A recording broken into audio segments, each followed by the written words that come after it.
ചോദ്യം ഇതാണ്. അടുത്തടുത്ത 4 ഇരട്ട സംഖ്യകളുടെ തുക 180 എങ്കിൽ അതിനുശേഷം വരുന്ന അടുത്തടുത്ത 4 ഇരട്ട സംഖ്യകളുടെ തുക എത്ര?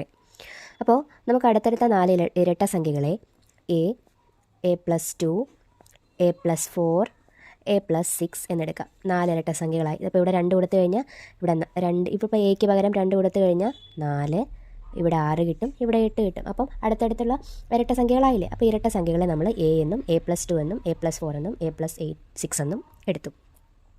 ഇനി ഇതിൻ്റെ തുക എടുക്കുക. തുക നമുക്ക് തന്നിട്ടുണ്ട്. എത്രയാണ്? 180 ആണ്. അപ്പം a+2+, a+4+, a+6 = 180.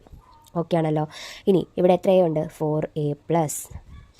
4 + 2 എത്രയാണ്? 4 + 2 6, 6 + 6 12. അപ്പം 12 = 180.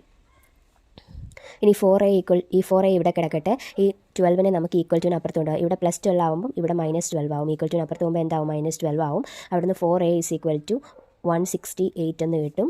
അപ്പം ഇവിടുന്ന് a എന്ന് പറയുന്നത് എത്രയാണ്? 168/4. അപ്പം 168/4 എന്ന് പറയുന്നത് എത്രയാണ്? 42 ആണ്.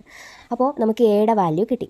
നമുക്ക് കണ്ടുപിടിക്കേണ്ടത് എന്താണ്? അതിന് ശേഷം വരുന്ന അടുത്തടുത്ത 4 ഇരട്ട സംഖ്യകളുടെ തുകയാണ് കണ്ടുപിടിക്കേണ്ടത്. അപ്പോൾ ഇതിന് ശേഷം വരുന്ന അടുത്തടുത്ത 4 ഇരട്ട സംഖ്യകൾ ഏതൊക്കെയായിരിക്കും? a+8, a+10, അതേപോലെ a+12, അതേപോലെ a+14. ഓക്കെ ആണല്ലോ.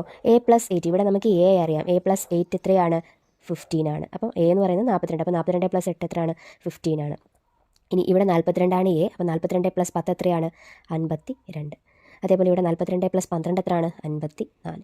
ഇനി 42 + 14 എത്രയാണ്? 56. ഇനി ഇതിൻ്റെ സമ്മ കണ്ടുപിടിക്കുക. നമ്മളോട് ചോദിക്കുന്നത് അതിന് ശേഷം വരുന്ന അടുത്തടുത്ത 4 ഇരട്ട സംഖ്യകളുടെ തുകയാണ്. അപ്പോൾ അടുത്തടുത്ത ഇരട്ട സംഖ്യകൾ കിട്ടി. ഇനി നമുക്ക് എന്ത് ചെയ്യാം? ഇതിൻ്റെ തുക കണ്ടുപിടിക്കാം. എന്ത് ചെയ്താൽ മതി? 50 + 52 എത്ര കിട്ടും? 102. 102 + 54 156. 156 + 56 212. അപ്പോൾ നമ്മുടെ ആൻസർ എത്രയാണ്? 212 ആണ് ആൻസർ.